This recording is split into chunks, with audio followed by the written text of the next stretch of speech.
Bismillahirrahmanirrahim. Assalamualaikum warahmatullahi wabarakatuh. Waalaikumsalam warahmatullahi wabarakatuh. Alhamdulillahirabbil alamin wassalatu wassalamu ala asyrofil anbiya'i wal mursalin sayyidina wa maulana Muhammadin wa ala alihi washabihi ajmain amma ba'du. Alhamdulillah pada malam ini kita panjatkan puji dan syukur kehadirat Allah Subhanahu wa taala atas taufik dan hidayah dan inayahnya kita masih diberikan kesehatan, masih bisa dapat berkumpul dalam majelis Zoom mengkaji Sakofa Islam, membentuk kepribadian Islam pada diri dan anak kita. Salawat dan salam kita sampaikan kepada junjungan Nabi Muhammad SAW, kepada para keluarga, para sahabat, dan para pengikutnya hingga akhir zaman. Sebelum kita mulai majelis ini, kita berniat untuk mengikuti mempelajari ilmu ini karena Allah Ta'ala, dan sebelumnya kita akan wasilah membacakan surat Al-Fatihah supaya apa yang kita harapkan dan ilmu yang kita dapatkan menjadi berkah dan bermanfaat bagi kita semua. Ila hadratin Nabi Mustafa Rasulullah sallallahu alaihi wa alihi wa dzurriyyati wa ahli baiti syai'ulillah al-Fatihah. A'udzubillahi minasyaitonir rajim. Bismillahirrahmanirrahim. Alhamdulillahirabbil alamin. Iyyaka na'budu wa iyyaka nasta'in. Shiratal mustaqim.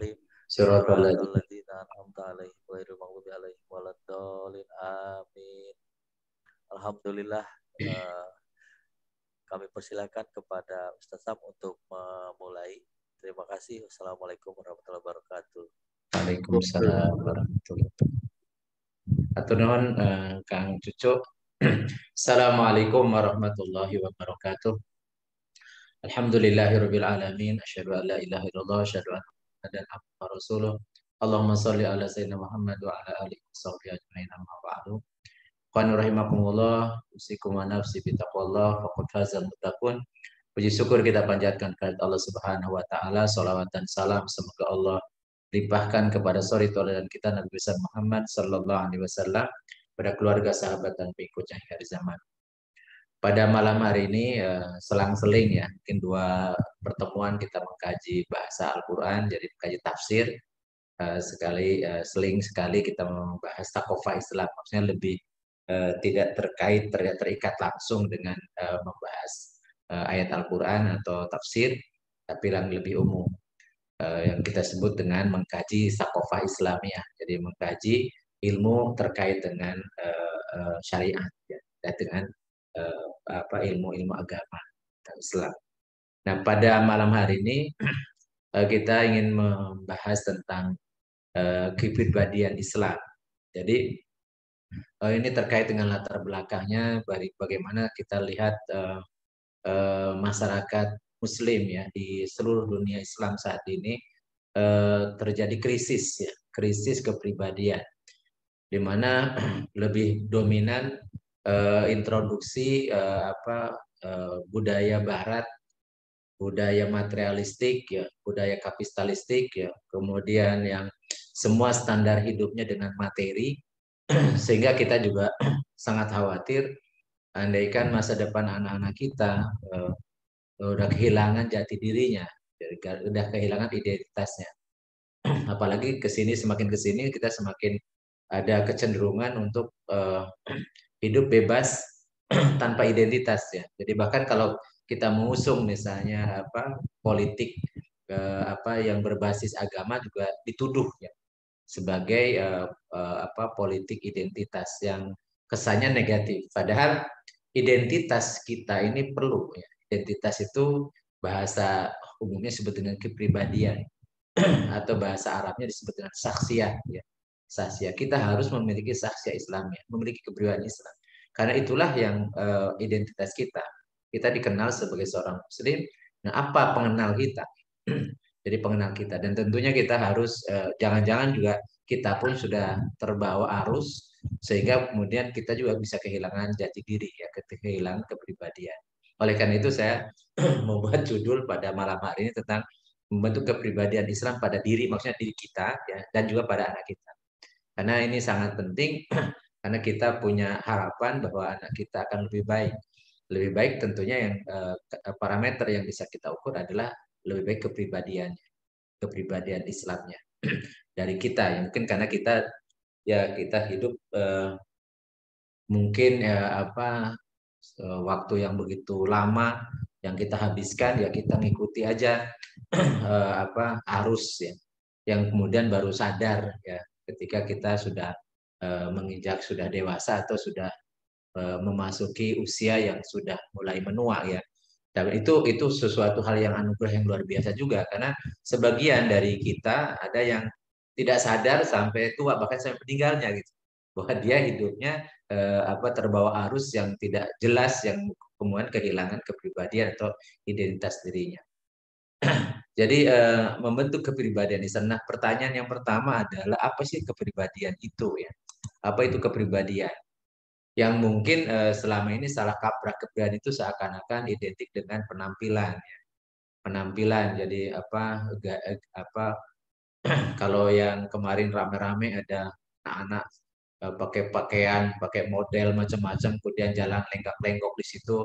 Kalau pakaiannya bagus, rapi, terbrand, padahal bukan itu kepribadian itu.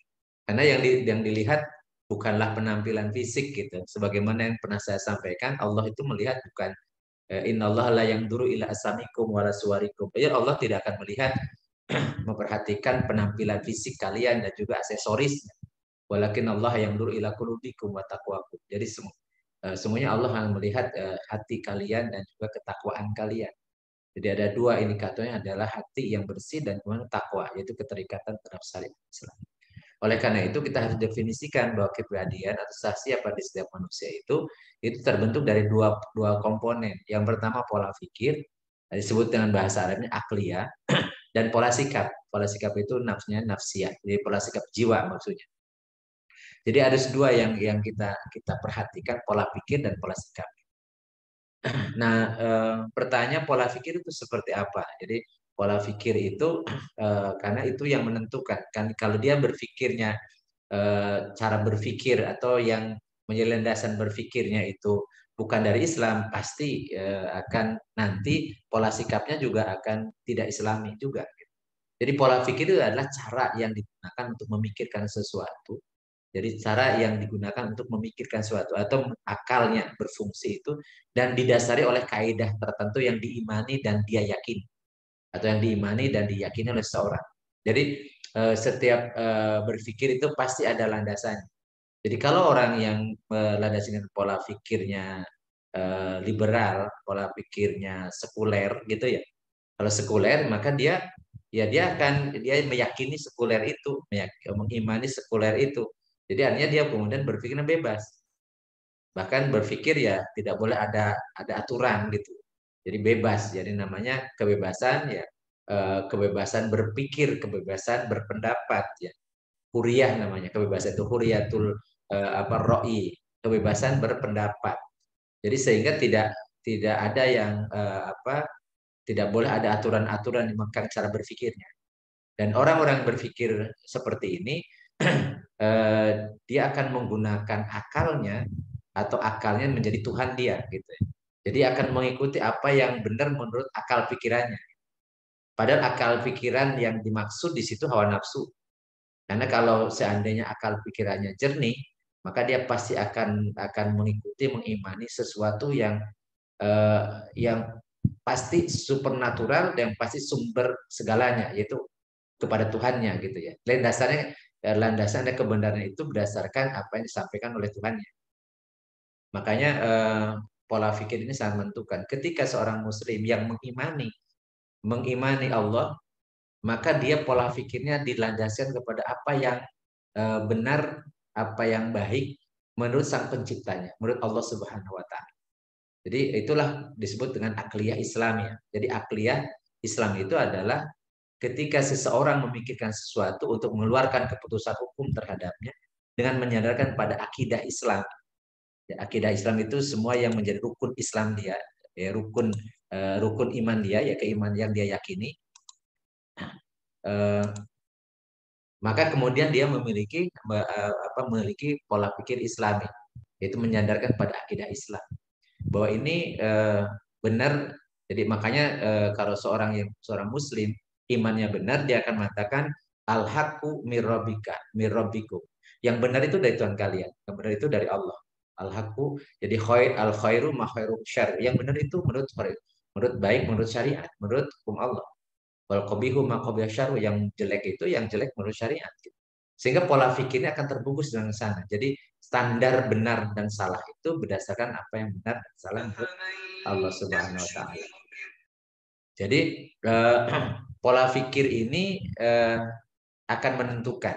Jadi karena nanti hasil pemikiran itu akan mempengaruhi perasaan. Perasaan itu namanya masyair. Nah, perasaan itu akan mendorong orang untuk berbuat. Nah, berbuat itu artinya bagaimana sikapnya, mensikapi apa yang dia pikirkan. Ya, biasanya terwujud dalam bentuk perbuatan atau tindakan.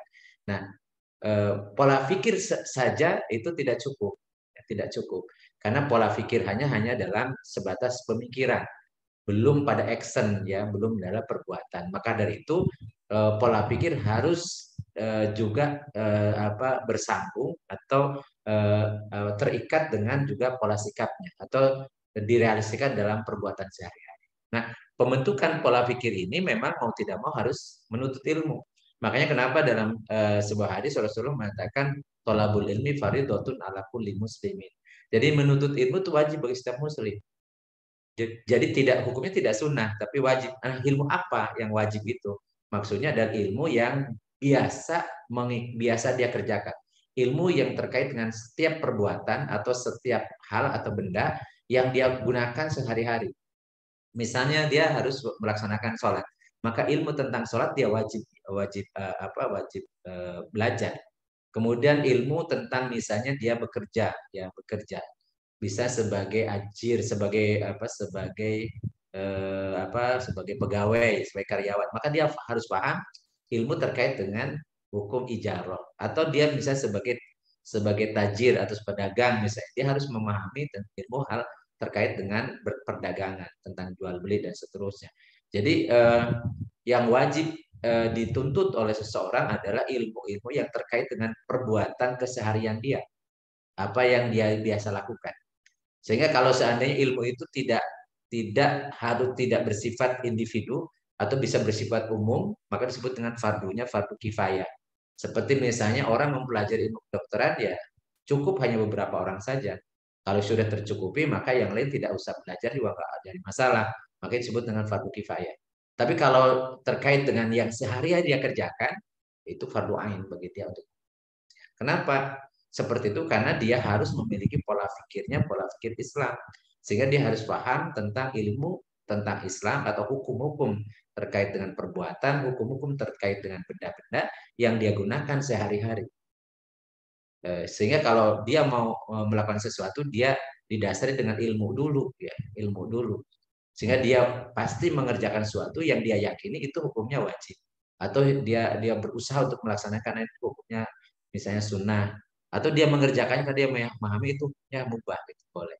Dan dia tidak mau mengerjakan kalau itu haram atau itu makruh. Demikian pula ketika menggunakan benda, dia akan gunakan yang halal dan dia akan menghindari penggunaan benda-benda yang haram dan seterusnya. Sehingga itu berangkat dari ilmu. Kenapa dia mengatakan ini halal haram, ini boleh atau tidak? Karena dia belajar ilmunya dan dikaitkan dengan apa yang dia imani, apa yang dia yakini. Yaitu berangkat dari akidah Islam. Maka kalau sudah seperti itu dibiasakan, maka dia telah memiliki pola pikir yang Islami atau pola pikir atau akliyah Islamiyah.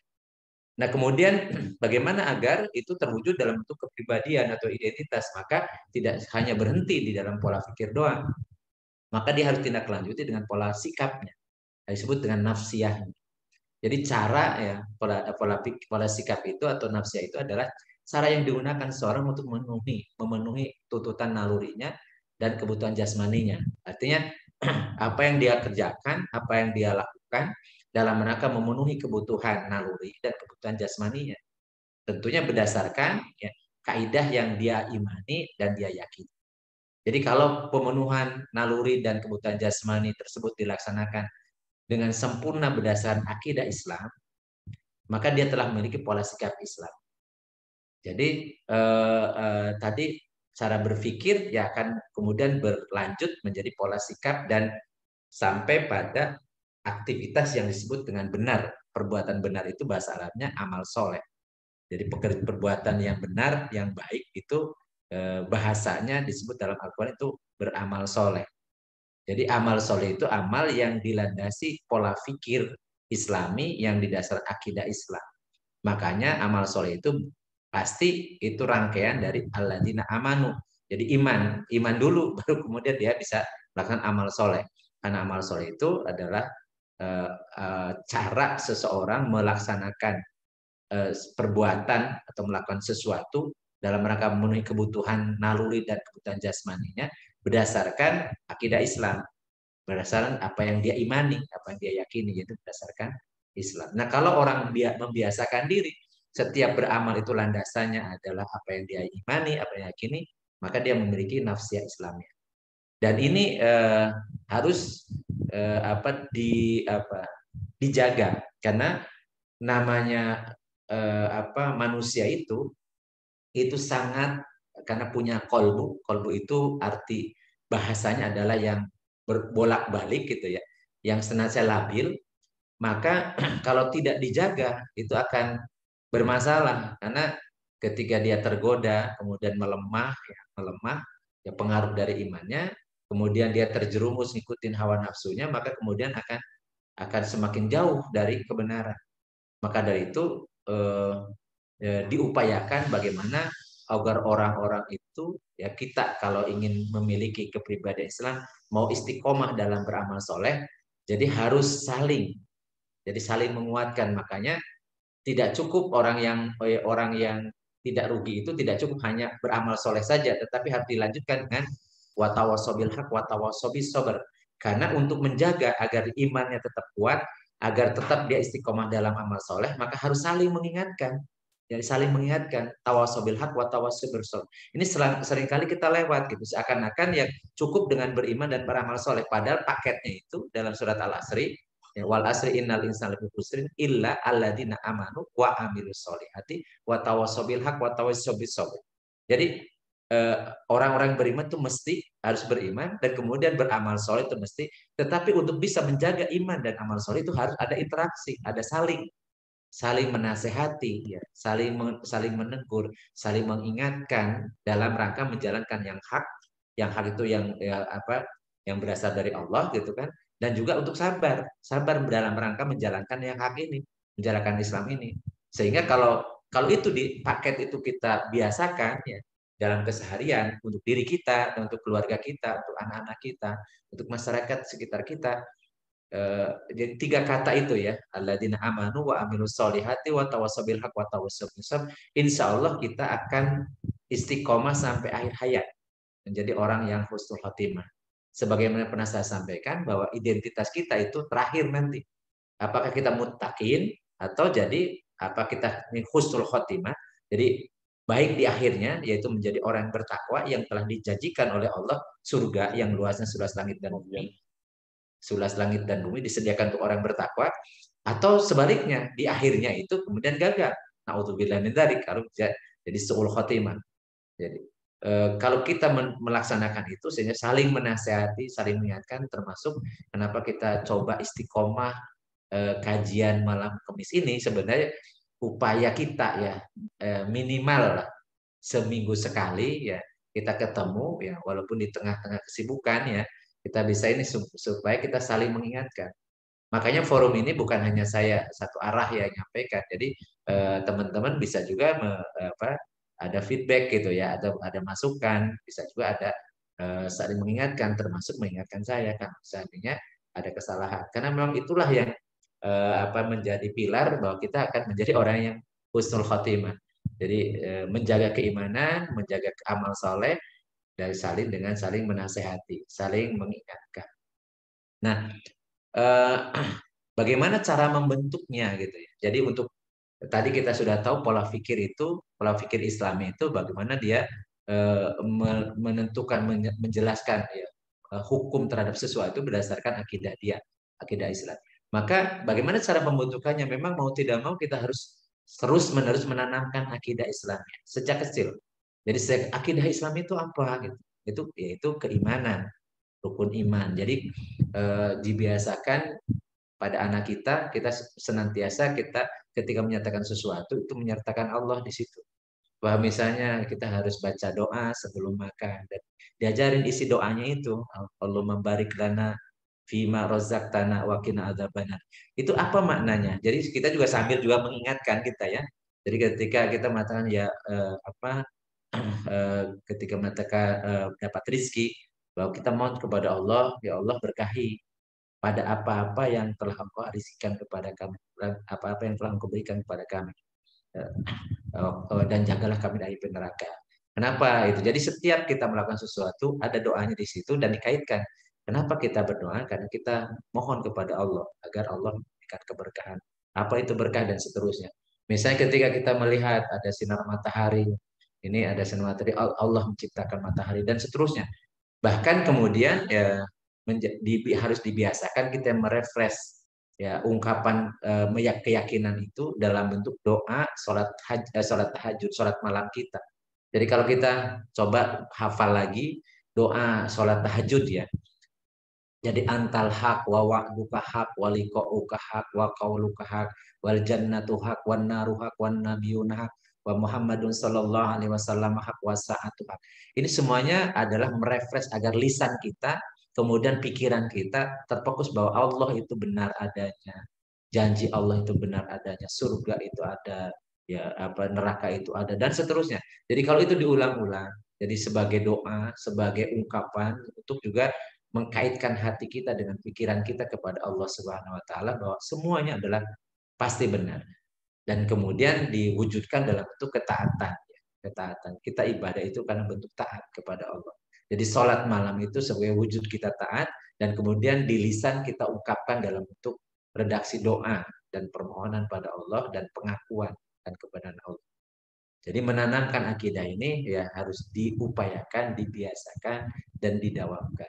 Dan bahkan sejak kecil anak-anak kita. Ya kalau kita sekarang anak-anak kita sudah dewasa bahkan sudah punya cucu ya, berarti kita juga punya kewajiban menyampaikan kepada anak kita dan kemudian agar mendidik cucu kita gitu ya. Atau kita sendiri yang langsung mendidik cucu kita ya, menanamkan akidah ini. Senantiasa segala sesuatu dikaitkan dengan Allah, dengan kekuasaan Allah, dengan ciptaan Allah dan seterusnya. Kemudian yang kedua menanamkan akidah sebagai landasan berpikirnya. Jadi maksudnya selalu ketika melakukan sesuatu mempertimbangkan halal dan haram atau hukumnya menurut Islam. Jadi sebelum berbuat. Jadi bagi kita akan tidak berani melakukan sesuatu kalau belum clear dulu ini hukumnya apa, boleh atau tidak, benar atau salah gitu. Ya halal apa haram dan seterusnya. Jadi pertimbangan-pertimbangan dalam berpikir kita mempertimbangkan halal haram hukum Islam itu menunjukkan bahwa kita sedang berusaha berpikir membangun pola pikir Islami.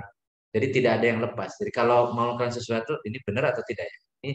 Ini salah atau batal atau sah. Ini benar atau tidak, ini halal atau haram dan seterusnya. Sehingga kalau kita masih ragu, ya kita tanya dulu. Ya, karena Allah menyuruh kepada kita semua, pas'alu ala dzikri in kuntum la ta'lamun, nanya kepada orangnya, kepada yang ahli dalam bidang itu kalau kalian tidak tahu. Jadi jangan sampai sudah terlanjur melakukan sesuatu ternyata kemudian itu hukumnya haram.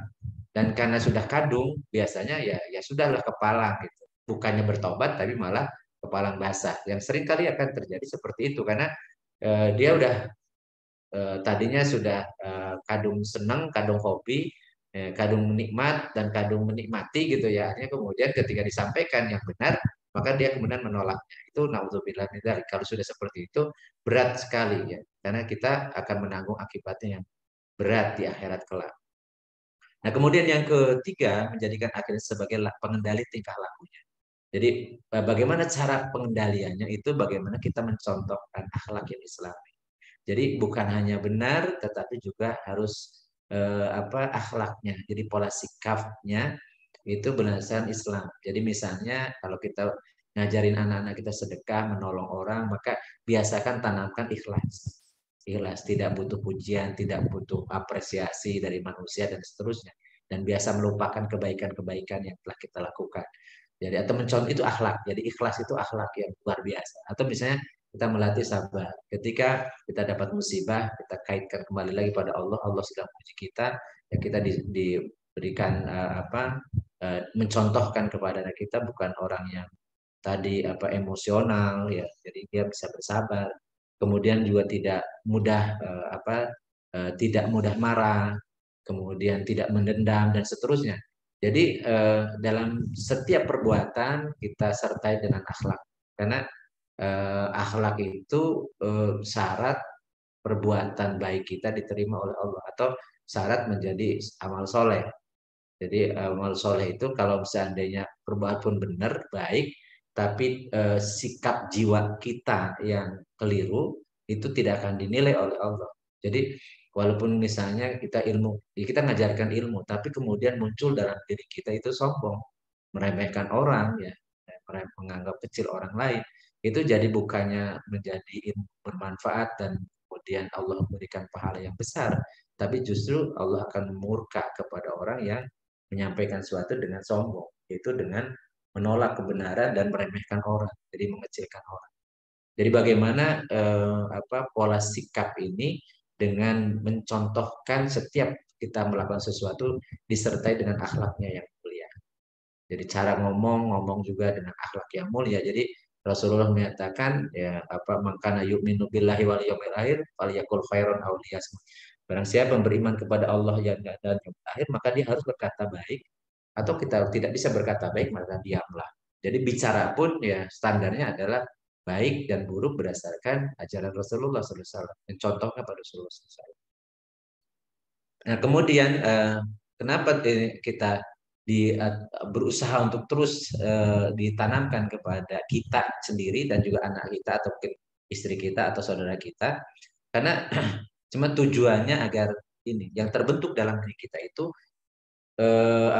jadi akidah Islam, jadi landasannya, asas kepribadian kita. Jadi semuanya berdasarkan apa yang kita imani, apa yang kita yakini. Karena hakikatnya hidup kita ini di dunia yang sementara ini untuk membekal di diri kita ya kehidupan yang abadi, yaitu di akhirat. Dan di surga itu tidak mungkin akan masuk surga kalau tidak melandaskan setiap pola pikir dan pola sikap kita yang tidak melandaskan kepada akidah Islam, tidak mungkin akan masuk surga. Karena syarat ya pertama dan utama masuk surga itu iman.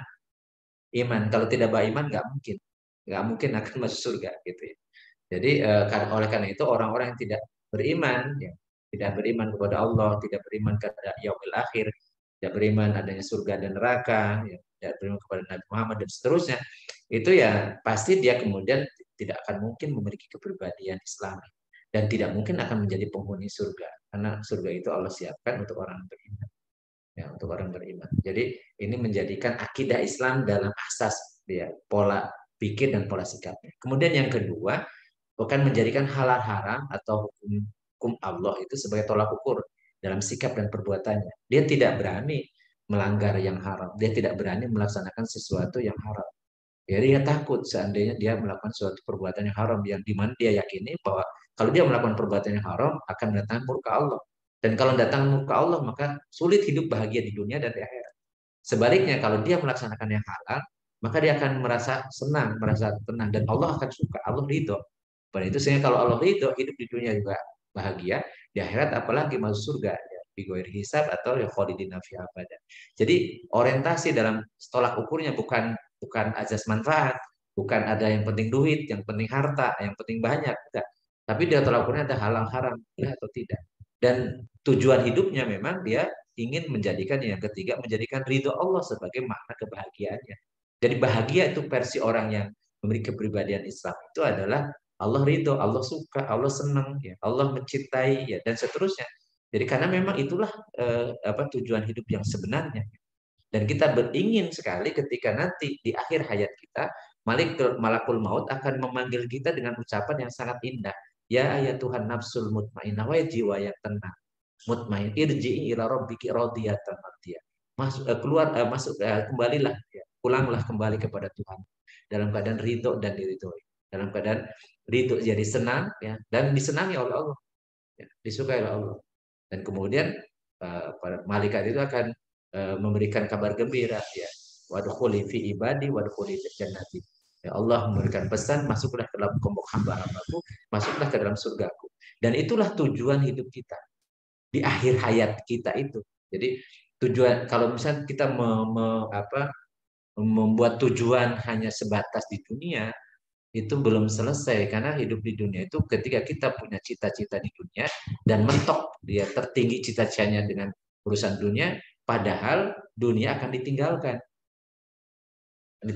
Kalau kita yang membuat cita-cita hanya cita-cita dunia, padahal cita-cita dunia itu ketika sudah dicapai juga tidak akan pernah puas dan kita pasti akan ditinggalkan.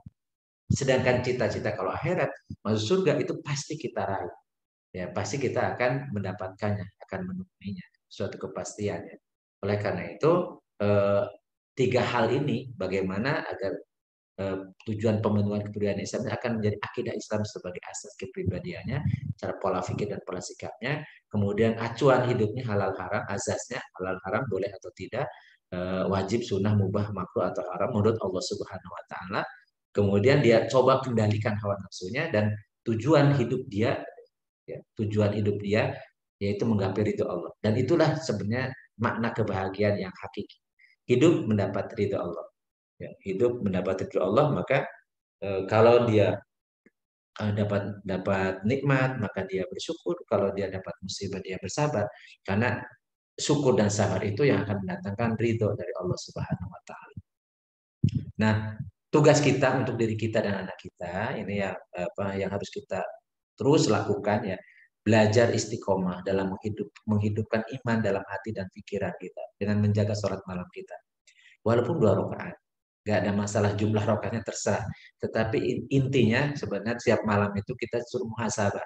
Kita memperepres iman kita. Makanya doanya itu kalau misalnya kita tidak hafal bahasa Arabnya, nggak apa diterjemahkan ke bahasa Indonesia, terjemah bahasa Indonesia.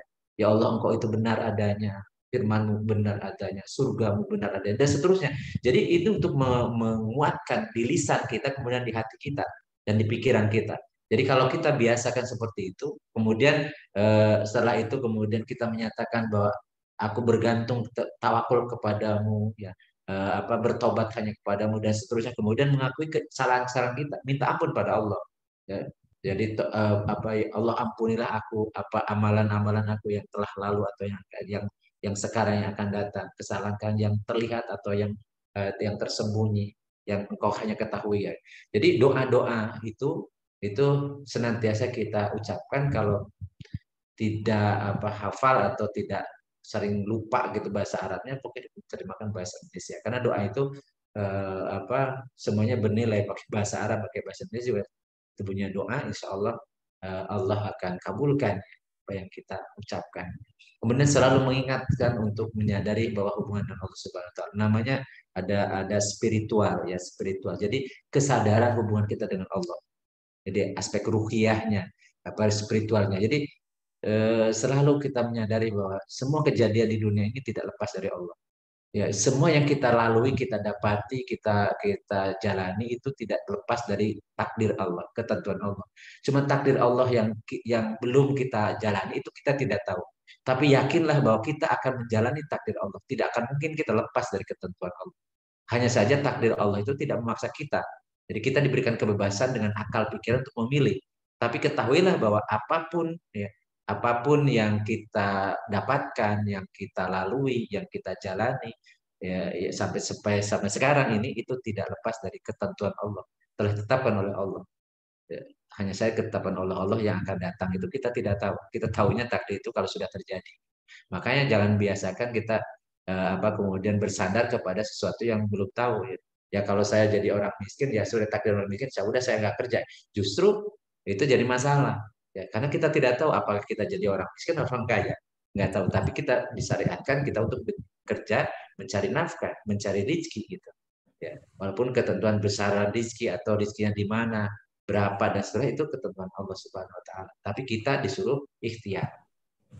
Kemudian menyadari bahwa tidak ada daerah yang bebas dari hukum Allah. Kemanapun kita pergi, apapun yang kita lakukan, tidak mungkin bebas dari hukum Allah. Dan apapun yang kita gunakan ya, kalau tidak halal ya haram. Kan, tugas kita untuk diri dan anak kita mengingatkan, menyadari. Ya, mengingatkan, ya, menyadarkan, ya, mengingatkan, menyadari dan seterusnya ya. Selalu mengingatkan pada diri kita juga bahwa kita juga memiliki kelemahan dan kekurangan. Jadi ketika misalnya contoh kita misalnya kok anak kita ini sulit ya macam itu harus selalu kita ingatkan bahwa jangan-jangan ini akibat kita, akibat kelemahan kita. Jadi sehingga kalau orang-orang yang biasa menyadari bahwa kita semua memiliki kelemahan dan kekurangan, maka senantiasa kita introspeksi dan kita bertobat pada Allah. Kemudian selalu memberikan motivasi agar terus berusaha mengendalikan hawa nafsu. Yang sering nafsu ini tidak tahu diri, ya. Tidak tahu malu, tidak tahu diri, ya, dan seterusnya lah.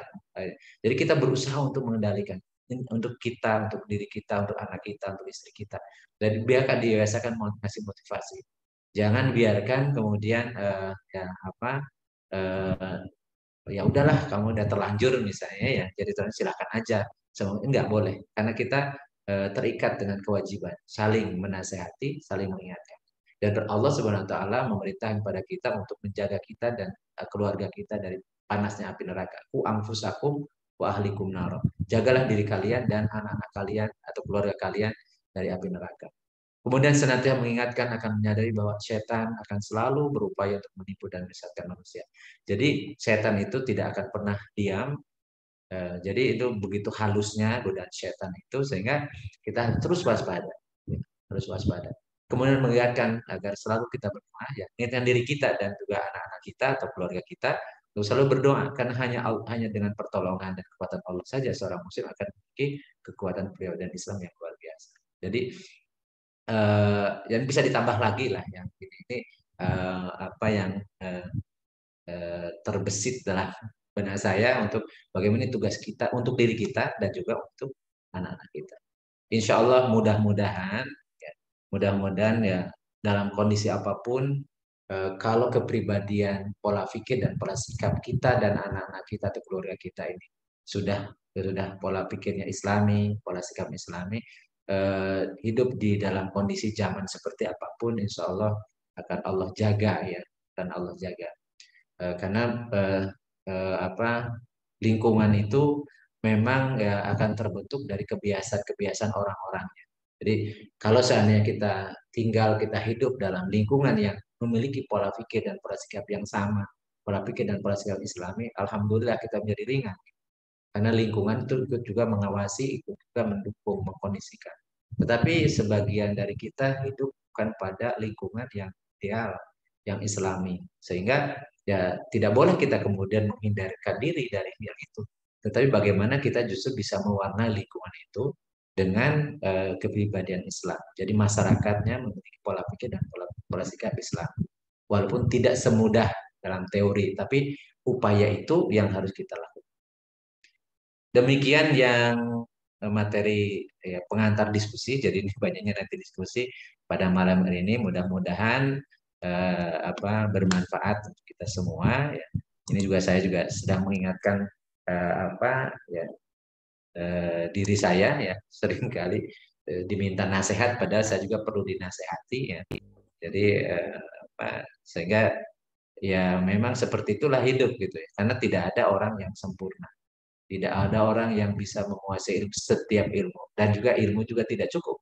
Karena kalau sekedar ilmu doang, tidak dibarengi dengan amal soleh, di mana amal soleh itu bukan hanya benar, tetapi juga harus ikhlas, harus akhlaknya akhlak Islami, maka ya sudah keharusan kita ini saling tawasobil haq wa tawasobil sabr. Jadi tidak ada yang sempurna, tidak ada yang benar terus, dan juga tidak ada orang yang salah terus gitu ya. Jadi benar salah itulah hidup kita. Hidup itu kadang-kadang salah, kadang-kadang benar. Makanya Rasul mengatakan ya al insanu mahalul khata wa nisyan wa khairul khata'in at-tawwabun. Manusia itu adalah tempatnya berbuat salah dan lupa. Dan sebaik-baik orang yang berbuat salah adalah yang bertobat ya. Jadi kita saling mengingatkan kalau pernah salah kita bertobat gitu. Ya, kalau mungkin kita benar kita support gitu agar istiqomah gitu. Jadi itu yang harus kita lakukan. Jadi saling ya, saling mengingatkan.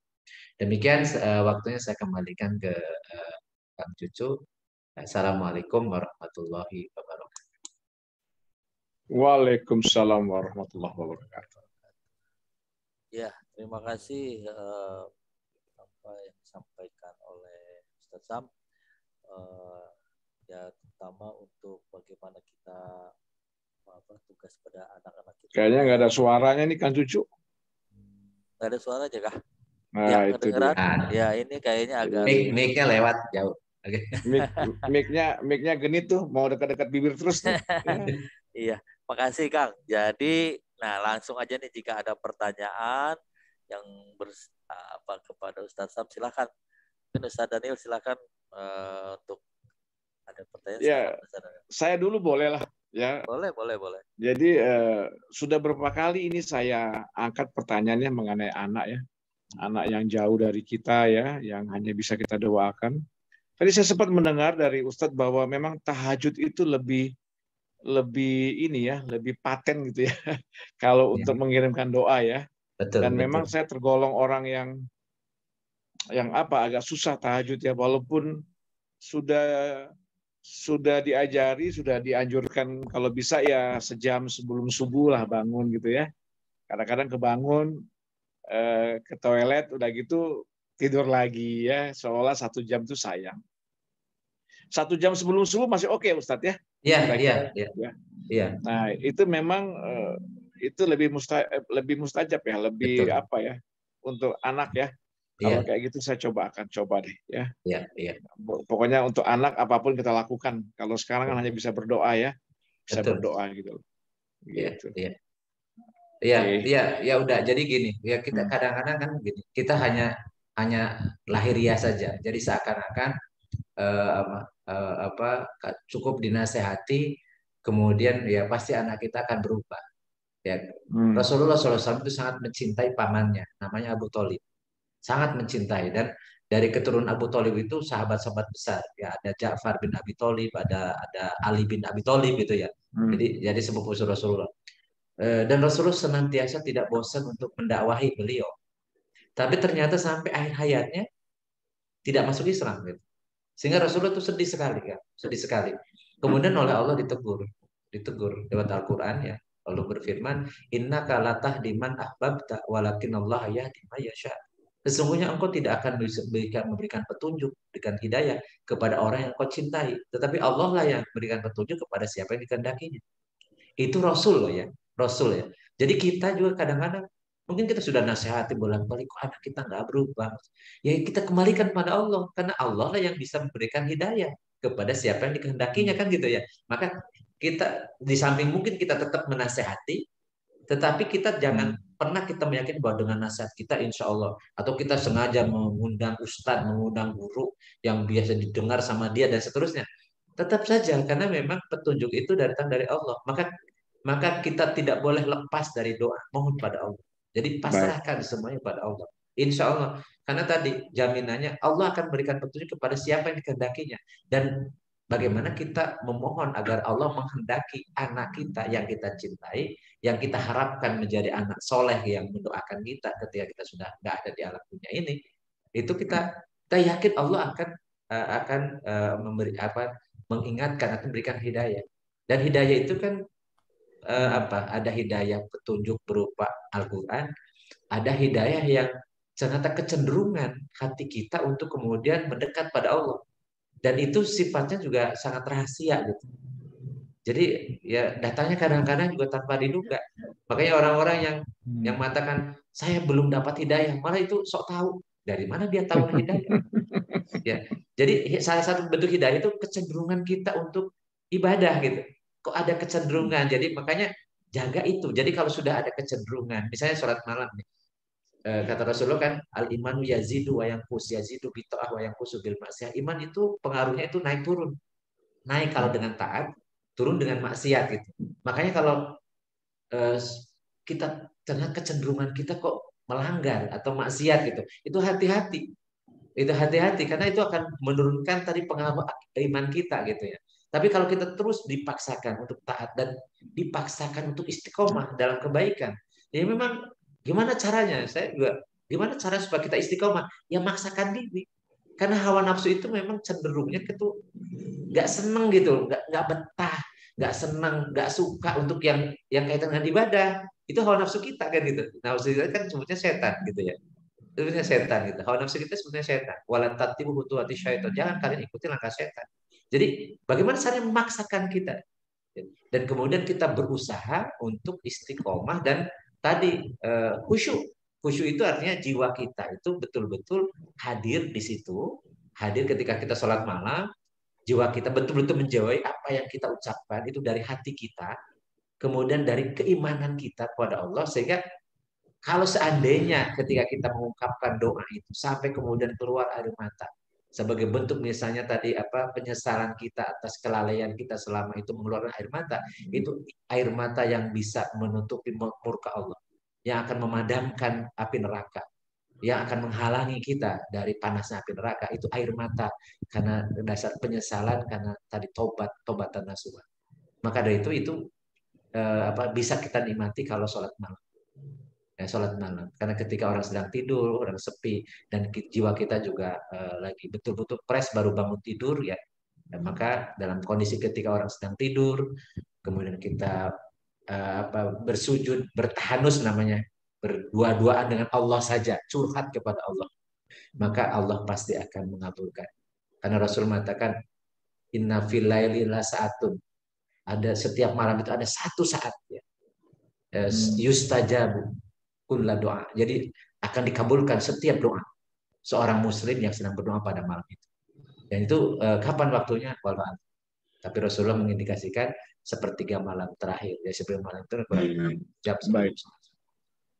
Walau alam.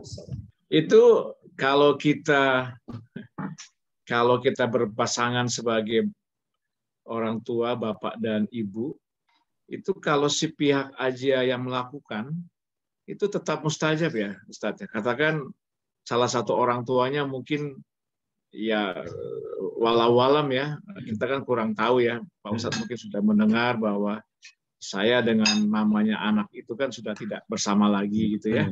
Jadi saya tidak tahu lagi kehidupannya seperti apa, kehidupan keimanannya seperti apa gitu ya. Mudah-mudahan ya samalah dengan kita saat ini malam ini ya. Itu juga berpengaruh ya Ustadz ya terhadap jadi gini, makanya dua orang tua itu memang doa yang paling mustajab itu dari ibu ya. Dari ibu. Saya mau nanya itu tapi nggak enak. Jadi memang seperti itu ya. Doa dari ibu. Dan ibu secara sunatullahnya nih ya, ibu itu pasti menginginkan anaknya baik-baik saja. Artinya gini, apalagi kalau ibunya memang agamanya baik ya. Yang agamanya kurang baik pun, saya tidak mengatakan jelek ya, kurang baik pun, itu tetap dia menginginkan anaknya soleh atau soleh.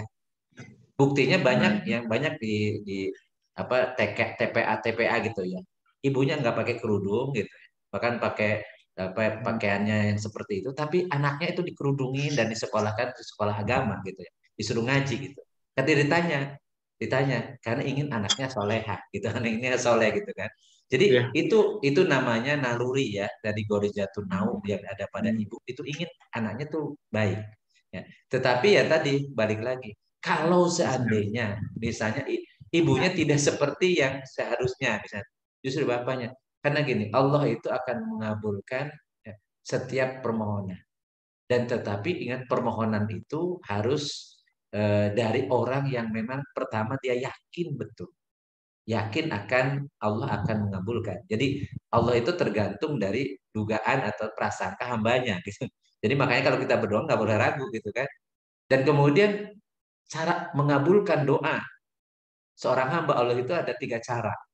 Yang pertama sesuai dengan permintaan, atau yang kedua Allah alihkan dengan yang lebih baik, ganti dengan yang lebih baik, atau itu dicatat sebagai bekal, sebagai ibadah, sebagai pahala nanti di akhirat. Gitu. Jadi tidak ada yang rugi kalau berdoa gitu. Tetapi harus diyakinkan bahwa setiap doa itu akan dikabulkan oleh Ud'uni astajib lakum, itu Allah sudah mendeklirkan dalam Al-Qur'an kan, berdoalah kepadaku, aku akan kabulkan kan gitu ya. Sehingga ya kondisi apapun misalnya pasangan kita yang sudah pisah misalnya, ibunya misalnya, yaitu kita doakan mudah-mudahan ibunya juga jadi semakin baik gitu ya. Kemudian sehingga kita mendoakan sama, frekuensinya sama untuk anak kita gitu. Dan beruntunglah kalau seandainya punya ibu yang Iya. Berarti tanpa saya tanya, Ustadz sudah menjawab tuh, Ustadz. Iya, insya Allah. Terima Ini kasih banyak ya. di sini kan banyak Sudah ibu-ibu mengarah ke juga. sana, Ustadz. Iya. Iya, insya Allah. Jadi Insya Allah. doanya ini sekarang double nih. Doa Iya. buat anaknya, doa buat mamanya, ya. Ya, siap. Iya, insya Allah. Iya. Iya. Om Iya. Cucu ketawa-ketawa aja Om Cucu tuh ya. Iya, itu sahabat baiknya Om Cucu itu ya. Iya, insya Allah. Insya Allah. Gitu. Iya. Ya. Oke. Allah yang Mas memilih yang terbaik insya Allah. Amin, amin, amin, amin ya Allah. Amin, amin. Oke. Silakan yang lain Ustaz. Terima kasih. Jazakallah. Waalaikumsalam warahmatullahi wabarakatuh. Makasih udah Daniel. Lanjut untuk yang lainnya, Akang-akang atau Teteh. Kalau ini saya nyambung aja dulu, Pak Ustadz. Ini kan Silakan. yang tadi masalah syukur dan sabar ini emang agak susah juga ya kadang-kadang kita ini kalau kita mendapat nikmat atau mendapat satu musibah, gimana nih caranya kalau kita ya membiasakan diri untuk tetap syukur dan sabar itu, Pak Ustadz. Iya. Jadi memang kan ada statement dari Rasulullah SAW kan, ajaban li amril mu'min, inna amrohu khairun walahu li ahadin illa lil mu'minin, in asobatum syarra fasyakara fahuwa khairun lahu wa in asobatum dharra fasabara fahuwa khairun lahu. Jadi kata Rasulullah, sangat menakjubkan perkara orang mukmin itu, orang-orang yang beriman itu semuanya baik dan tidak akan terjadi kecuali orang mukmin saja. Jadi semuanya baik. Kalau Allah memberikan kemudahan, kesuksesan, kelapangan, dia bersyukur. Itu baik bagi dia. Dan kalau diberikan musibah, kesempitan, atau ketidaknyamanan, ketidaksuksesan, dia bersabar. Itu juga baik baginya. Nah, itu ngomongnya gampang, syukur dan sabar. Dua kosakata yang sepertinya gampang sekali. Orang biasa, ayo bersyukur, ngajak orang bersyukur. Tapi apakah kita sudah pandai bersyukur? Apakah kita bisa pandai bersabar? Nah, ternyata itu kembali lagi kepada keimanan kita. Jadi yang bisa mengendalikan kita bisa bersyukur dan bersabar itu adalah iman kita. Iman kita yang yakin seyakin-yakinnya. Atau sering dibahasakan dengan kita menjadi orang yang tawakal. Tawakal itu mempercayakan hidup kita 100% kepada Allah. Jadi kita yakin sepenuhnya bahwa apapun yang terjadi itu dalam takdir ketentuan Allah Subhanahu wa taala. Dan akibatnya baik dan buruk itu juga tergantung kita memahaminya, baik dan buruk itu. Makanya ada istilah hikmah. Terkadang Allah menguji dengan sesuatu yang susah, sesuatu yang pelik, sesuatu yang menyakitkan atau menyengsarakan. Tetapi di balik itu ada kebaikan yang luar biasa. Pernah ada seorang wanita kulit hitam, dia punya penyakit ayan dan senantiasa dia tiba-tiba kemudian terserang penyakit ayan.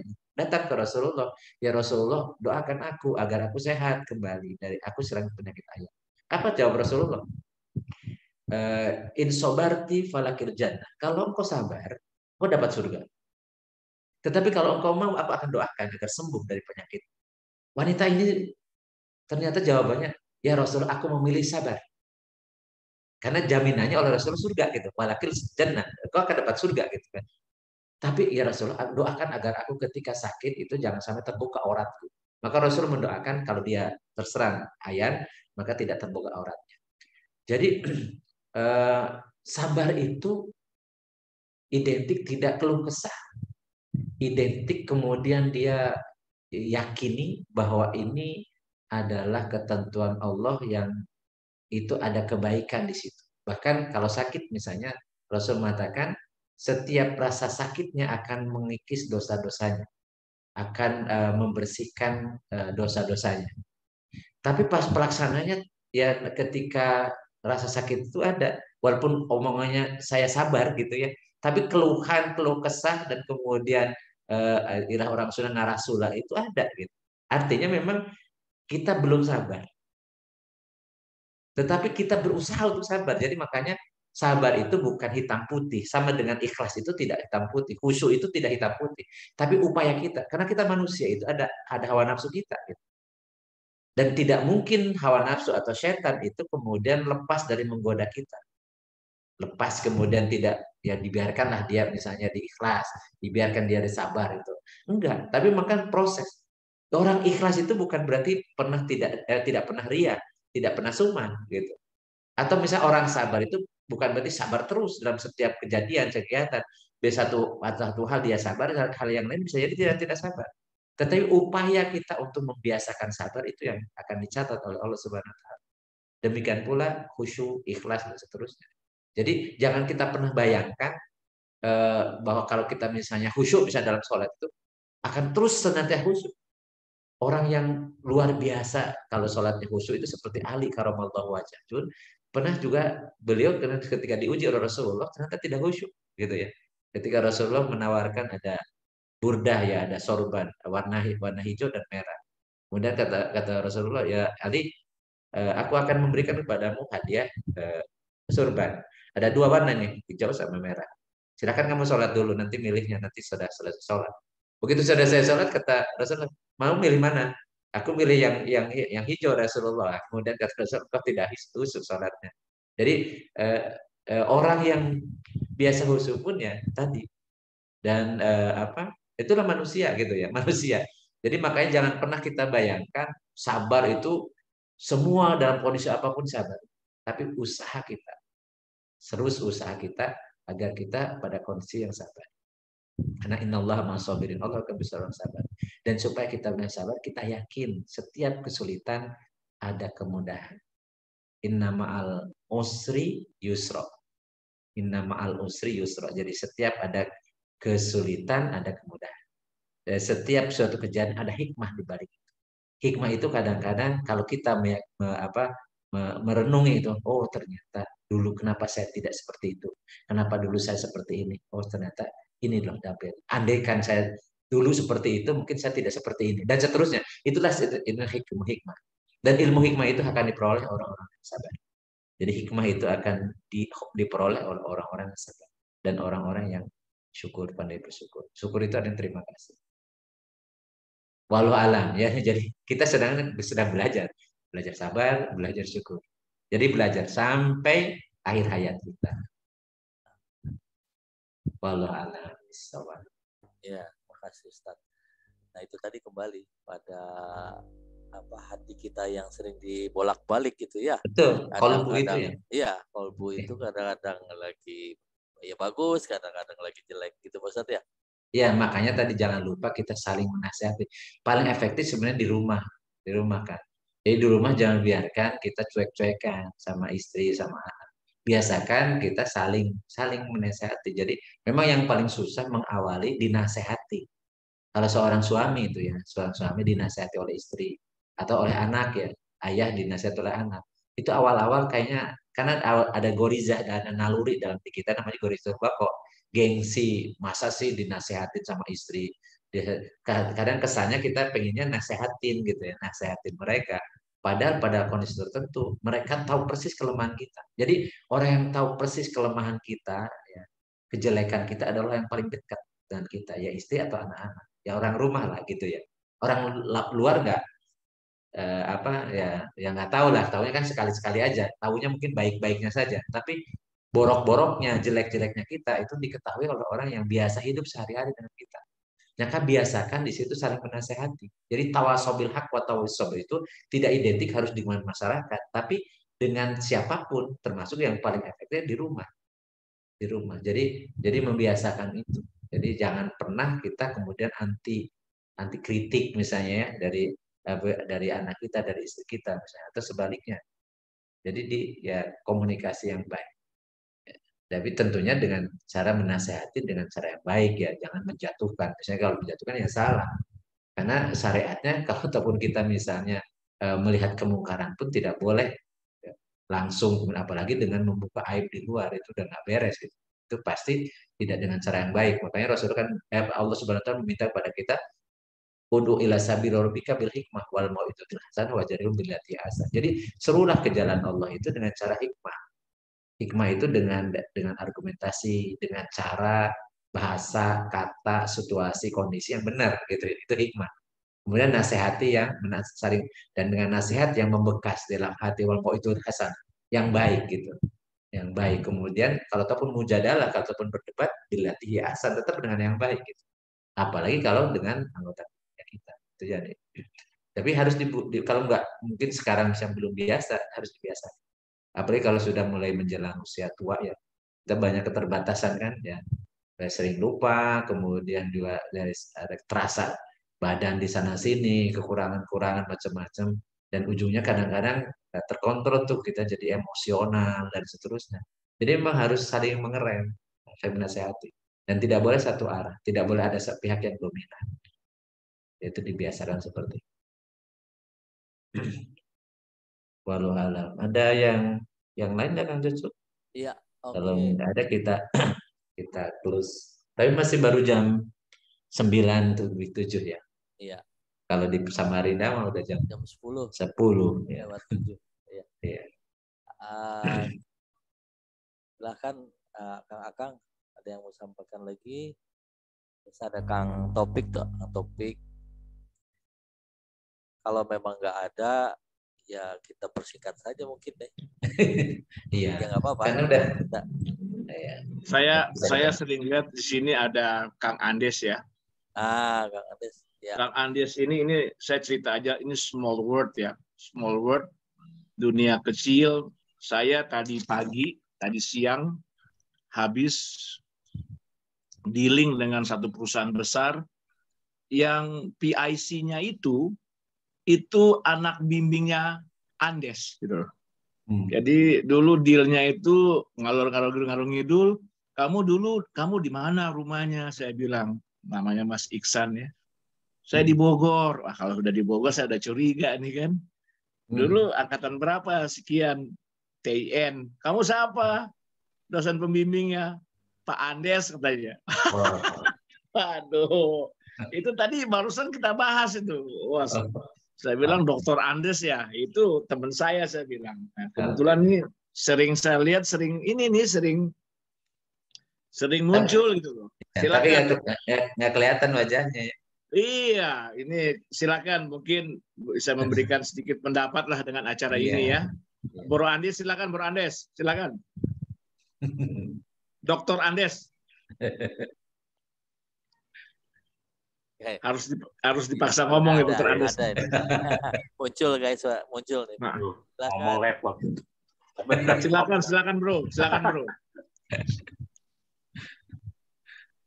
Ini ya selama ini emang cuma dengar saja dengan Pak ya. Jadi ya sambil ngasih ilmu sedikit lah dari Pak Ustaz Sam ya, apa yang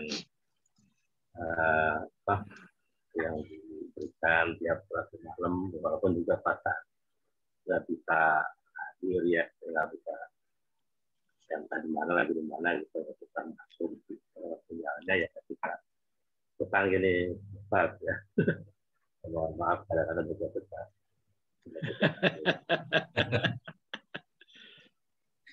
Kadang-kadang ketiduran juga Pak Ustaz jadinya. Pak Andes pernah ke komplek IP Sindang Barang 2 nggak? Saya kan pernah tinggal di sana Pak. Oh. Des, ente tinggal di sana, gue kirain tinggal Jakarta, tinggal di sana di Bogor. Batu kuliah, batu akhir kuliah kan kita di sana. Ya, kemarin kami ada acara Fateta, kebetulan ketemu dengan bapaknya Anto, namanya Pak Sudodo.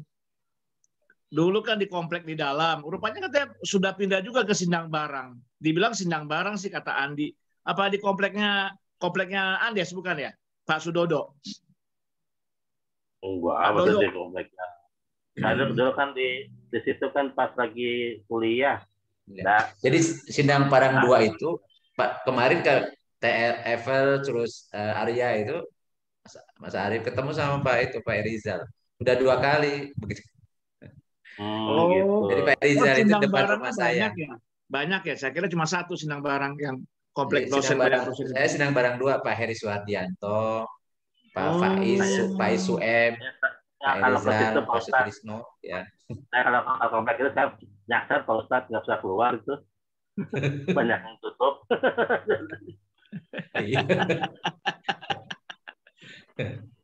Iya.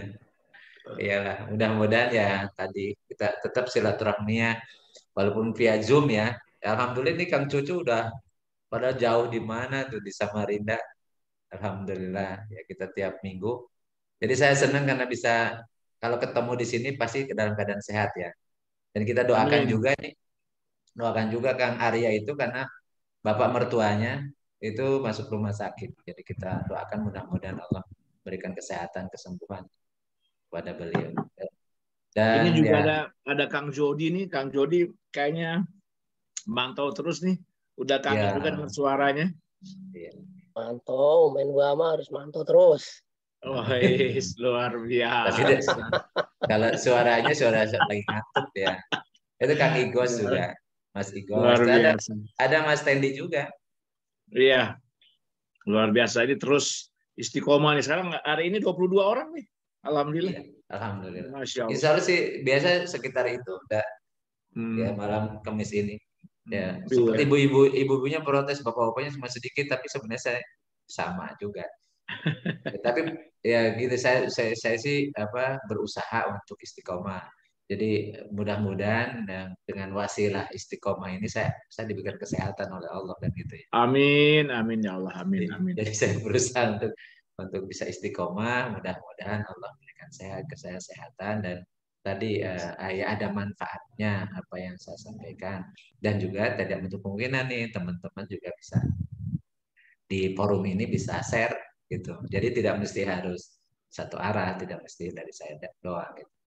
Jadi sempat dulu pertemuan keberapa gitu ada yang Mas siapa ya? Udah Daniel tahu ya. Sempat itu ada ngasih masukan juga tapi hilang lagi. Fuad kali Pak. Iya, Mas iya. Fuad. Iya. Iya, Mas Fuad. Ya, ya seperti itu karena memang yang berat itu istiqomah. Jadi yang paling berat istiqomah dan bentuk kepribadian itu kan ditatakan istiqomah. Jadi kalau kita istiqomah dalam kebaikan, insya Allah kita kemudian di akhir hayat kita itu kebaikan. Karena Allah akan mewafatkan kita dalam kebiasaan kita. Jadi kalau kita biasa memang melaksanakan kebaikan, insya Allah Allah akan mewafatkan kita dalam kebaikan. Tapi kalau kita membiasakan keburukan, ya Allah akan mewafatkan kita dalam keadaan buruk. Nauzubillah min dzalik kan. Apalagi kalau usia seperti kita ya, seperti kita itu sebenarnya kan tidak boleh menyempatkan diri untuk berbuat buruk. Karena ya tadi ajal itu kan kadang datangnya tiba-tiba, gitu. Nggak tahu sehat walafiat nggak ada. Kayak kemarin malam gitu, saya di Sukabumi kebetulan. Saya nggak tahu tetangga sebelah itu meninggal karena saya jam 9 udah tidur, ada pengumuman karena di masjid nggak tahu tuh. Jadi ada rame-rame saya nggak ngerti dong orang karena jarang-jarang nginep di sana. Tetangga yang meninggal juga nggak ke rumah nggak ngetok pintu gitu. Dianggapnya nggak ada orang gitu. Begitu pas mau sholat subuh, kebetulan orang ini anak orang kaya dan punya masjid di belakang rumah saya itu ada masjidnya. Begitu pas mau sholat subuh, saya masuk ke masjid itu ternyata ada jenazah pas di mimbar. Jadi sudah dikapani, sudah jadi ditungguin sama anaknya. Saya kaget. Ini rupanya ya tadi. Jadi karena tidak ada berita sakit macam-macam rupanya tadi dia pusing katanya dibawa ke dokter pas lagi ngantri mau berobat wafat di situ. Jadi pulang dalam kondisi jenazah. Jadi memang kematian itu kan sulit ditebak gitu ya. Tidak mesti sakit dulu. Pak Ustadz, Itu, ya, Pak Ustadz, ya. masih ada waktu ya? Mangga ada. Saya ada pertanyaan mungkin. Boleh tanya Ustadz? Oh, boleh, silakan. Ya. Misalnya dulu. Ya, Mbak. Ini, Ini Ustadz, apa ada doa yang khusus buat anak-anak Pak Ustadz? Kalau emang ada bisa di-share. Ya sebenarnya kan doa umumnya ya itu Rabbana hablana min azwajina wa dzurriyyatina qurrata a'yun waj'alna lil muttaqina imama. Sebenarnya itu umum ya. Ya Allah anugerahkan kepada kami pasangan hidup kami, bisa suami, bisa istri gitu ya. Dan dzurriyyatina, keturunan kami, itu anak, cucu gitu. Qurrata a'yun. Jadi qurrata a'yun itu biasa terjemahnya penyedap mata atau yang sedap dipandang mata atau yang menyenangkan. Yang menyenangkan itu artinya menjadi anak keturunan yang soleh dan solehah. Jadi dan jadikan kami pemimpin orang-orang beriman. Itu apa doa umum ya. Rabbana hablana min azwajina wa dzurriyyatina qurrata a'yun waj'alna lil muttaqina imama. Atau Allahumma ja'al waladani waladan solihan, ya Allah jadikanlah anak-anakku anak yang soleh dan seterusnya.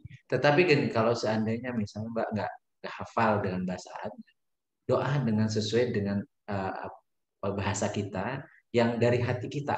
Jadi memang kita tahu anak kita seperti apa, kemudian atau cita-cita anak kita seperti apa dan seterusnya.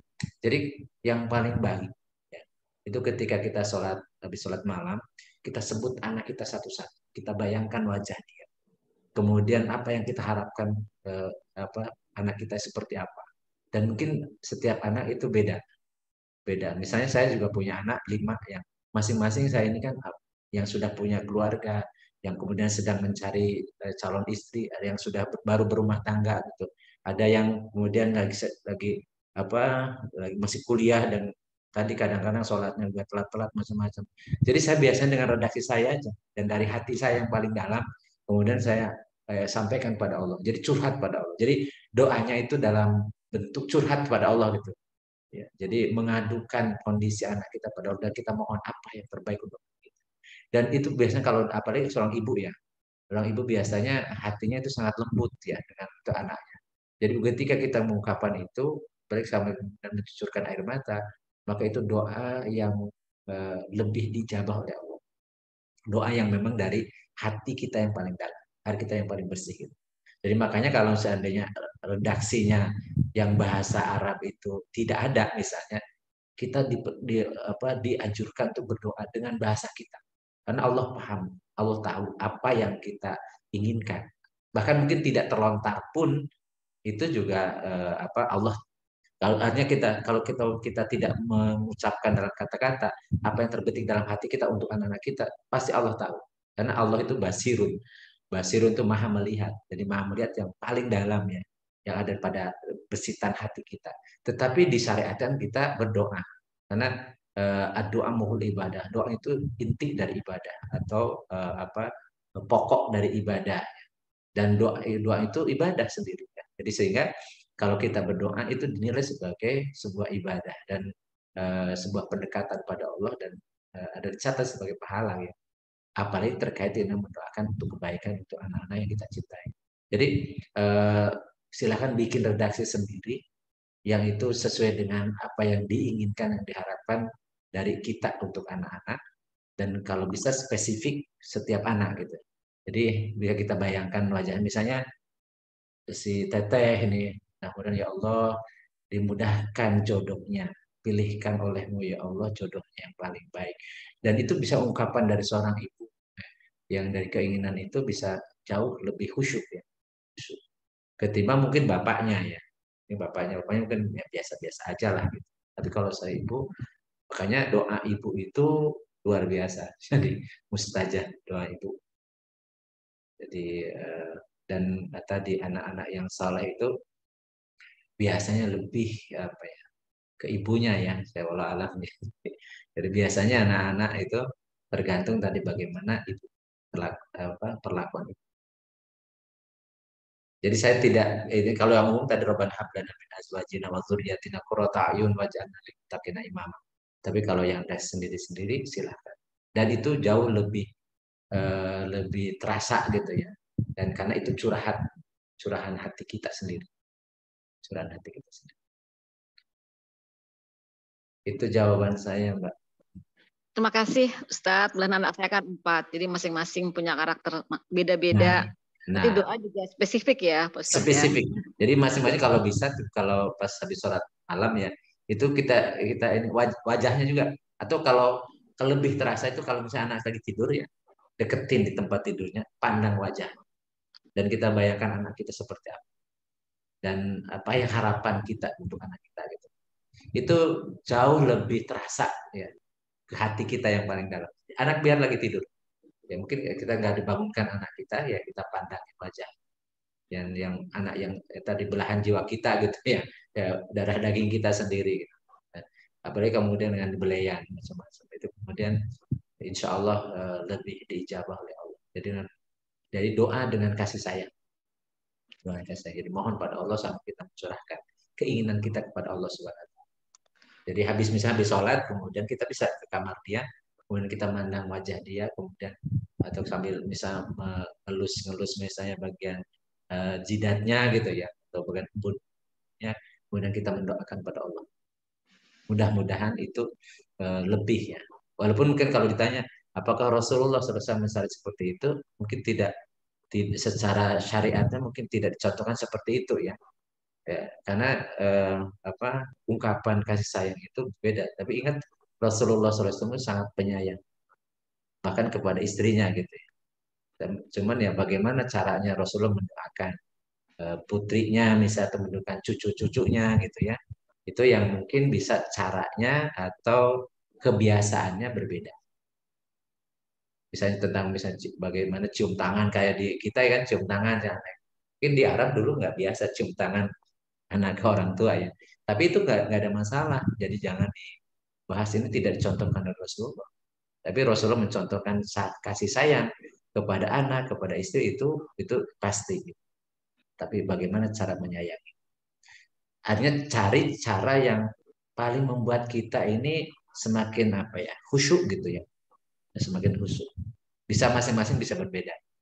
Silahkan seperti itu. Terima kasih Ustadz. Ya, terima kasih Teh Tini. Sami-sami kan. Yuk sama-sama. Masih ada lagi 7 menit nih. Coba udah Daniel tadi apa sampaikan lagi kah? Wah, kelihatan udah Daniel. Ayo Kang Kit. Iya, jadi oh iya ada. Ini agak sedikit nyimpang lah pertanyaannya, tapi mudah-mudahan ada masukan ya.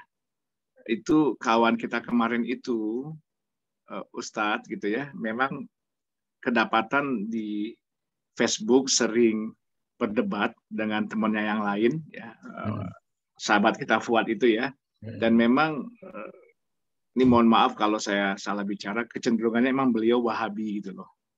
Ya, jadi pertanyaan saya begini lah, Ustaz. Wahabi itu Ahlussunnah wal Jamaah kan? Enggak ya, satu. Kalaupun tidak, saya selalu merasa mereka saudara kita gitu. Saya selalu merasa begitu ya.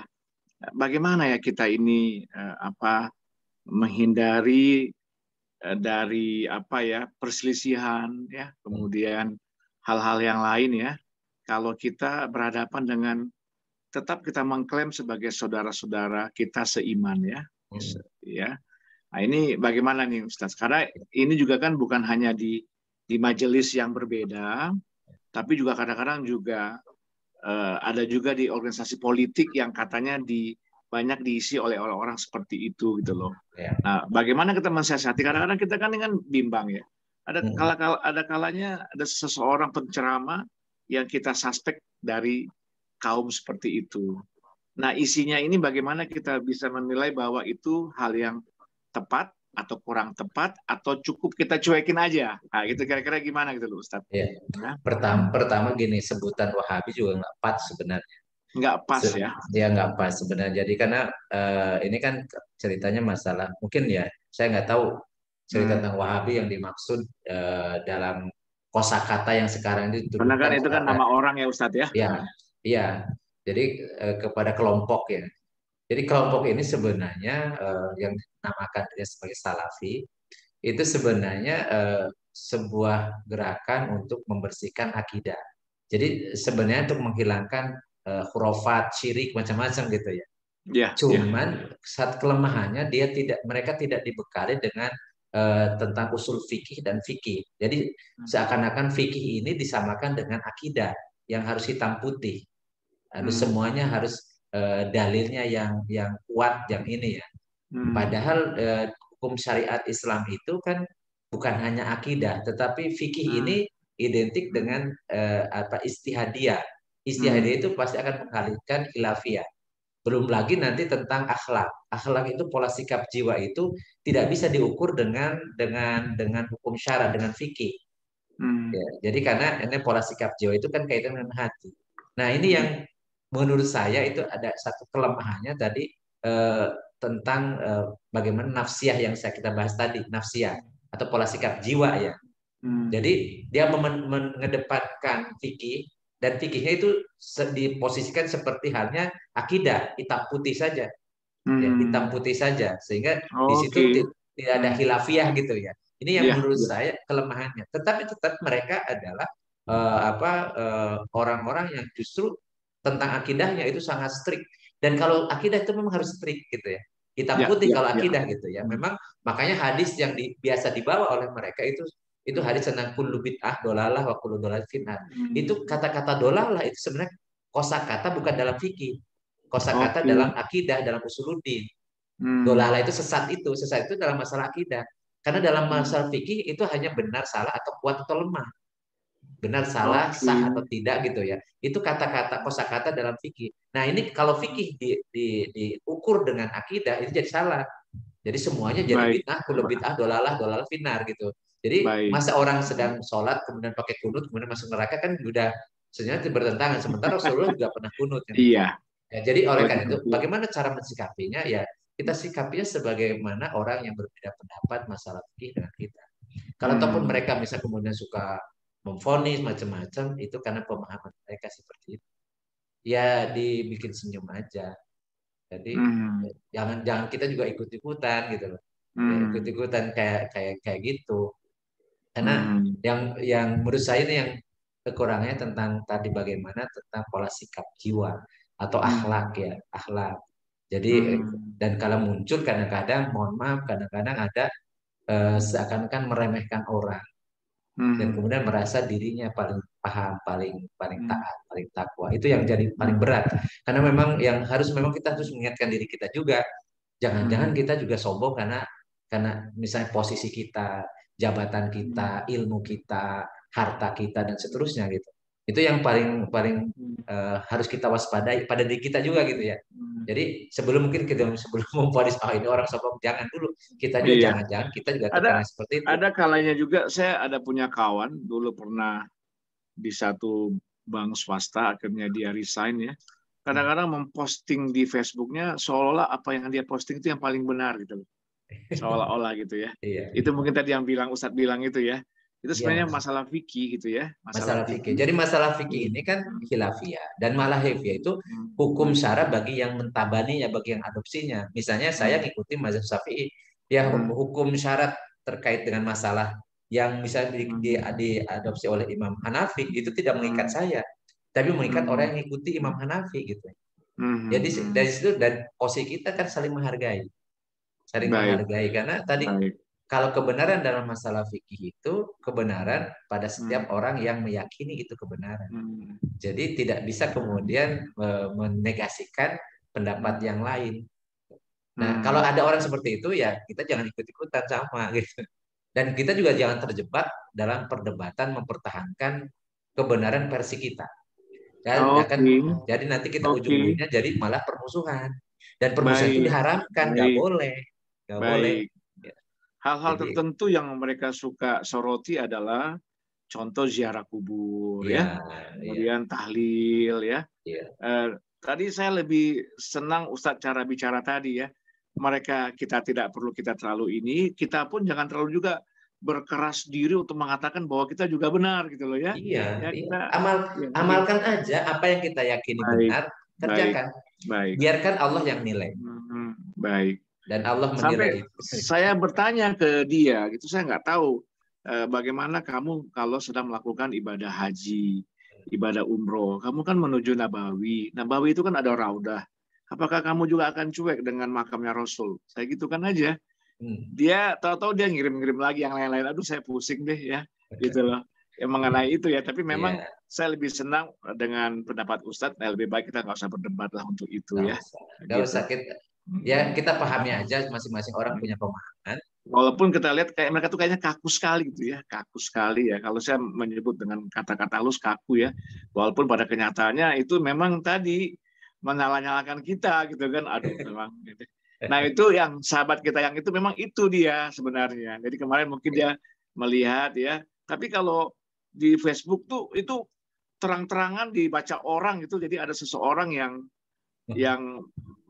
menjudge dia, terus dia juga membela diri gitu loh. Habis-habisan tuh di Facebook. Iya. Gitu. Ya, akhirnya habis waktu hanya untuk berdebat. Habis waktu untuk itu. Berdebat berujung dengan permusuhan. Kan Baik. nggak enak tuh. Jadi tujuannya mau mempertahankan kebenaran, tapi ujungnya melakukan keharaman. Karena yang dilarang jelas dilarang oleh Allah kan wala tafarraqu. Wala tafarraqu wa tasimu bihablillahi jami'a wala tafarraqu. Jadi berpegang teguh kalian dengan tali agama Allah, jangan berpecah belah gitu. Jadi jangan sampai tujuannya mau menegakkan kebaikan gitu ya, tapi ujung. Dan sekarang musuh kita di luar sana tahu persis itu bahwa kita sedang ada persoalan dengan itu. Jadi kita tuh diadu-adu gitu kan. Makanya kita jangan mau diadu. Kan kita bukan domba. Betul. Bukan domba, jangan mau diadu. Karena itu aja sih Ustadz. Adu jadi domba saya biasa. tergelitik menjawab tadi Ustadz menanyakan mana yang bersangkutan ya. Mungkin dia sudah memutuskan tidak join lagi gitu loh. Mungkin karena dia sudah merasakan bahwa ini mungkin dia kurang bisa mendeliver apa yang dia katakan ya, karena kayak ini kok ini majelisnya majelis yang netral gitu ya. Nggak. Majelis yang penuh senyum, penuh senyum. Jadi ya gini, hidup ini memang ya tadi tergantung kitanya. Kita mau jadi orang yang strict juga bisa, mau orang jadi orang yang sombong juga bisa gitu ya. Betul. Tapi kan Rasulullah nyuruhnya kan misalnya tadi Allah yuridullah bikumul yusra. Allah itu memberikan pilihan pada kita, membebani kita yang paling mudah, la yukallifu nafsan illa wus'aha. Jadi Allah memberikan taklif beban itu sesuai dengan kemampuan kita. Dan kemudian ya kita ini tidak disuruh jadi pengawas pada orang lain. Kita hanya nyampaikan tuh basyiron mana itu Rasul ya, basyiron mana diro, dan diwali dengan memberi kabar gembira dan peringatan. Kemudian hanya menyampaikan gitu. Jadi kita tidak boleh malah memvonis, karena jangan pernah kita memvonis orang dengan masa lalunya atau masa yang sekarang ini, karena bisa jadi karena manusia nih perubahan itu bisa hitungannya detik, besok ternyata dia jadi orang soleh, orang baik kan. Jadi kalau kita misalnya terlalu memposisikan kita seakan-akan kita yang suci, kita nggak tahu di hari yang besok itu kita seperti apa. Dan demikian pula kita menilai orang itu kayaknya orang jelek banget gitu. Bisa jadi dia kemudian husnul khotimah, kemudian dia hijrah, dia bertobat menjadi luar biasa. Kan banyak kayak ada ustadz mantan preman ada. Tapi juga ada preman mantan ustadz juga ada juga. Kan gitu ya. Jadi saya berlindung kepada Allah sekarang tuh. Ada tuh. Ya, mudah-mudahan saya istiqomah dalam gitu. Ini bedanya kita punya majelis dengan majelis yang lain ya, Masya Allah. Saya yakin lah 22 orang itu berkata seperti itu ya, agak beda kita ya. Dan itu kita dapatkan dari Ustadz lah, Masya Allah. Terima kasih. Wajahnya juga kan beda tuh, kayak kan cucu senyum-senyum aja. Itu kan Topik tuh lagi senyum-senyum sebenarnya, cuma nggak kelihatan aja. Apalagi Bang Kumis tuh, Bang Kumis itu sahabat saya itu udah tahu lama ya, biasa senyum aja gitu. Lagi sakit gigi pun berusaha untuk senyum ya. Silakan Om Cucu kalau mau ditutup. Mudah-mudahan ada manfaatnya. Silakan Kang Cu, saya akhiri dengan doa dulu. Ya mudah-mudahan Allah senantiasa memberikan kebaikan pada kita semua. Menutup akhir hayat kita dengan kebaikan. Insyaallah kita menjadi orang. Amin. Allahumma sholli wa sallim wa barik ala sayyidina wa habibina wa karimna wa tuhrina wa lana Muhammad. Sallim radhiyallahu tabaraka wa ta'ala sahabat Rasulullah. Amin ya rabbal alamin. Allahumma anfa'na bima 'allamtana wa 'allimna ma yanfa'una wa zidna ilman nafi'an. Allahumma inna nas'aluka ridhaka wal jannah wa na'udzubika min sakhatika wan nar. Allahumma inna nas'aluka husnal khatimah. Allahumma inna nas'aluka husnal khatimah. Allahumma inna nas'aluka husnal khatimah. Rabbana la tuzigh qulubana ba'da idh hadaitana wa hab lana min ladunka rahmatan innaka antal wahhab. Rabbana atina fid dunya hasanah wa fil akhirati hasanah wa qina adzabannar. Wassallallahu ala sayyidina Muhammadin wa ala alihi washabbihi wasallim. Subhanaka Allahumma bihamdika asyhadu an la ilaha illa anta astaghfiruka wa atubu ilaik. Subhana rabbika rabbil izzati amma yasifun wa salamun alal mursalin walhamdulillahi rabbil alamin. Assalamualaikum warahmatullahi wabarakatuh. Waalaikumsalam warahmatullahi wabarakatuh. Jazakallah khairan Ustaz. Terima kasih Ustaz. Sampai ketemu next week ya, Oke, pekan terima depan. kasih. Mangga, mangga. Kita kasih senyum lagi pekan depan ya. Masya Allah. Oke, Masya Allah, tabarakallah. Assalamualaikum. Kerja lagi. Waalaikumsalam. Ustaz. Matur nuwun, Ya, Kang Cucu. udah malam Mangga. lanjut juga lagi nih ya. Oke. Oke, saya live Makasih. ya. Ya, assalamualaikum Waalaikumsalam. warahmatullahi wabarakatuh. Waalaikumsalam warahmatullahi wabarakatuh.